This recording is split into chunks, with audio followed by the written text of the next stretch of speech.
ఏపీలో ఏం జరుగుతోంది? విధ్వంసానికి బాధ్యులెవరు?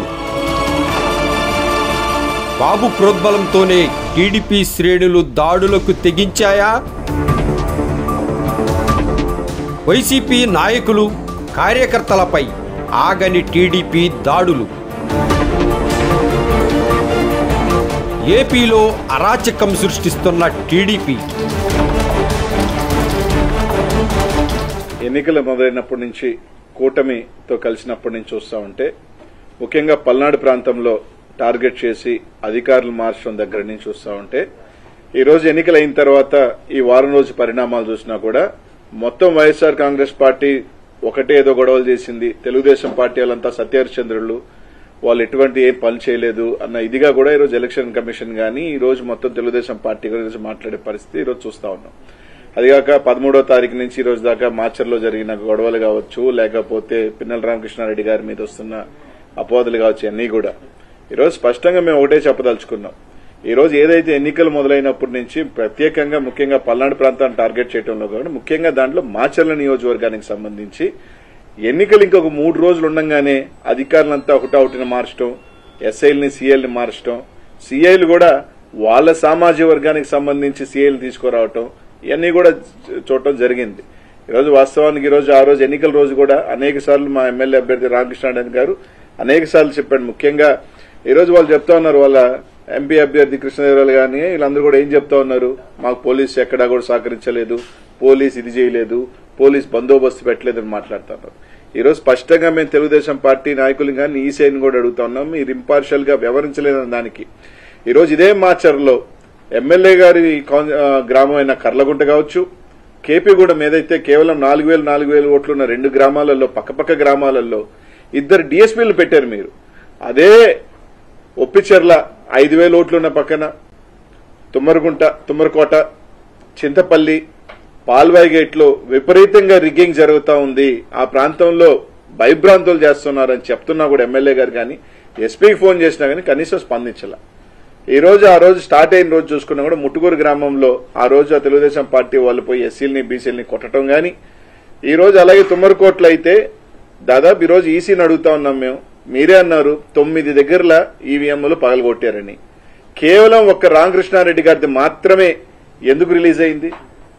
ఈ రోజు ఎలా రిలీజ్ అయింది? మీరు రిలీజ్ చేశారా లేకపోతే ఎవరైనా రిలీజ్ చేశారా? కనీసం ఈ రోజున ఈసీ దాని మీద ఎందుకు చర్య చేపట్ల? 9 పగలగొడితే కొర 8 ఎందుకు రిలీజ్ కాలేదు? కొన్ని 8 సంఘటనలు ఎందుకు రిలీజ్ కాలా? ఆ ఫుటేజ్లు ఎందుకు బయటకు రాలా? దీని మీద అన్ని కూడా చూస్తున్నప్పుడు ఒక అనుమానాలు దావదిస్తా ఉన్నాయి. ఈరోజు తుమ్మరకోటకు సంబంధించి తెలుగుదేశం వాళ్ళు పగలగొట్టారు, దాదాపు ఇంకొక దగ్గర పగలగొట్టారు, చింతపల్లిలో రిగ్గింగ్ చేశారు, ఒప్పిచెర్లలో అయితే ఎస్టీల్ని ఓట్లు లేకపోతే బూత్లో కొట్టుకుని బయటకు తీసుకొచ్చారు. ఇదే పాల్వాయి గేట్కి సంబంధించి బీసీలు ఎస్సీలు మహిళలు ఓట్లైన పోతా ఉంటే ఓట్లైనీయకుండా కొట్టి తరిమేస్తుంటే ఎమ్మెల్యే గారు పోయి దాదాపు 1.5 గంట ఎస్పీకి ఫోన్ చేసినా అదే ఎస్పీ గారు మాచర్ల చుట్టూ తిరిగారు కానీ కనీసం పాల్వాయి గేట్ దగ్గరికి రావాలన్న ఆలోచన కూడా చేయలేదు. ఎందుకంటే ఇదంతా ఒక ప్రీ ప్లాన్డ్ గా ఎక్కడెక్కడ ఇబ్బంది పెట్టాలి, ఎక్కడెక్కడ తెలుగుదేశం వాళ్ళు రిగ్గింగ్ చేసుకోవాలి అని ఒక ప్రీ ప్లాన్డ్ గా చేసిన పద్ధతిలోనే నడిచింది.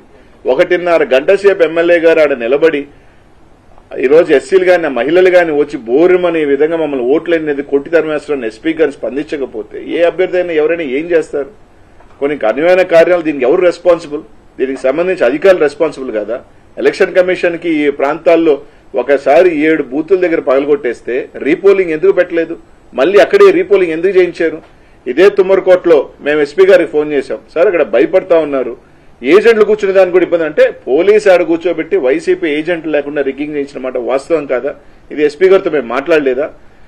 పాల్వాయి గేట్ దగ్గర ఆయన రామకృష్ణారెడ్డి ఏదైతే రామకృష్ణారెడ్డి అబ్బాయి తలబగిలింది, ఆయనకి దెబ్బలు తగిలినాయి.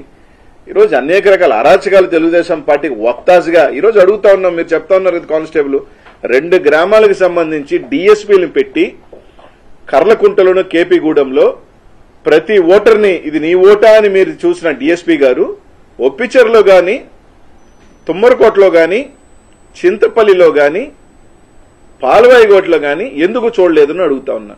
అక్కడికన్నా ఎక్కువ ఓట్లున్న ప్రాంతం కదా, ఇక్కడ ఎందుకు పెట్టలేదు మీరు డిఎస్పీలని? ఎందుకు సీఐల్ని పెట్టలేదు?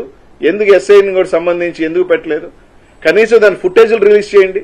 కనీసం ఈ 4 బూతులకు సంబంధించి చింతపల్లిలో ఉన్న 4 బూతులు, ఒప్పిచర్లో ఉన్న 3 బూతులు, తుమ్మరకోటలో ఉన్న 3 బూతులు ఈసీ న్యూస్ ఎలక్షన్ కమిషన్ అర్థం నిజంగా ఇంపార్షియల్ గా చేసే పని అయితే ఆ బూత్ లో రోజు జరిగిన వారి అంతా కూడా తీసి జరిగిన దాని మీద విచారణ జరిపే అవసరం అయితే రీపోలింగ్ పెట్టమండి. ఈరోజు స్పష్టంగా మా ఎమ్మెల్యేగా దాని మీద రీపోలింగ్ జరగండి, ఈ విధంగా జరిగితే దాని మీద ఈ రోజు దాకా యాక్షన్ తీసుకోవాలి. 13వ తారీఖున మీరు చెప్పారు పగలగొట్టారని. 13వ తారీఖున ఎస్పీ లేరా, పోలింగ్ ఆఫీసర్ లేదా? ఆ రోజు వెబ్ కాస్టింగ్ నుంచి మీరు వీడియో ఎందుకు తొలగించలేదు? 20వ తేదీ దాకా పట్టిందా మీకు? అంటే ఎవడో రిలీజ్ చేస్తే ఫేక్ది కావచ్చు, వాట్ ఎవర్ రిలీజ్ చేశారు. అది ఎలా రిలీజ్ అయింది? ఒకటే రిలీజ్ అయింది. 9 ఏమైనాయి? 9 ఉండాలి కదా. ఆ 9 ఎందుకు రిలీజ్ చేయలేదు? అంటే వైఎస్ఆర్సీపీఏ గొడవలు చేసింది అనేది ఒక బ్లూ ప్రింట్ ఇవ్వాలన్న క్రమంలో తెలుగుదేశం పార్టీని కాపాడుతున్న మాట వాస్తవం కాదా ఈరోజు ఎలక్షన్ కమిషన్? ఈరోజు దాదాపు అదే కారంపూడిలో ఎన్నికలైపోయిన తర్వాత పోతురాజుగుంటలో బుడగజంగాల మీద, పేదల బుడగజంగాల ఇళ్ల మీద దాడి చేసి టీవీలతో సహా ఎత్తుకోపోయిన సంఘటనలు వాస్తవం కదా. ఇవన్నీ ఎందుకు ఇది చేయట్లేదు? ఈరోజు కేవలం మేము అడుగుతా ఉన్నాం, ఈ 4 గ్రామాలకు సంబంధించి మీరు ఫుటేజ్ రిలీజ్ చేయండి. ఒప్పిచర్ల కావచ్చు, చింతపల్లి కావచ్చు, తుమ్మరకోట కావచ్చు, పాల్వాయి గేటుకు సంబంధించి ఏదైతే మీరు చెప్తున్నారు ఎమ్మెల్యే గారు పగలగొట్టారని చెప్తున్నది కాకుండా కొరవ దగ్గర పగలగొట్టిన ఈవీఎంలన్నీ పగలగొట్టిన అన్ని ఫుటేజీలు రిలీజ్ చేయండి. ఆ రోజు పోలింగ్ జరిగిన సరళి కూడా మీరు రిలీజ్ చేయండి. ఖచ్చితంగా దాంట్లో రిగ్గింగ్ జరిగిన మాట వాస్తవం కదా, పోలీసు అండదండలతో జరిగిన మాట వాస్తవం కదా అని అడుగుతా ఉన్నా. ఇదే ఎమ్మెల్యే గ్రామంలో ఒక డీఎస్పీ గారు జగదీష్ గారిని పొద్దున్న సాయంకాలం దాకా పెట్టారే, కేపీగూడెంలో పెట్టారే, పెట్టి ప్రతి ఓటర్ని ఇది నువ్వు కరెక్ట్ ఓటరా అని చెప్పి వెరిఫై చేశారే. ఈ గ్రామాల్లో ఎందుకు పెట్టలేదు? ఈ వీడియో మీకు నచ్చితే ఇలాంటి మరిన్ని వీడియోల కోసం మా ఛానల్ని సబ్స్క్రైబ్ చేయండి, లైక్ చేయండి, కామెంట్ చేయండి, షేర్ చేయండి. Thank you.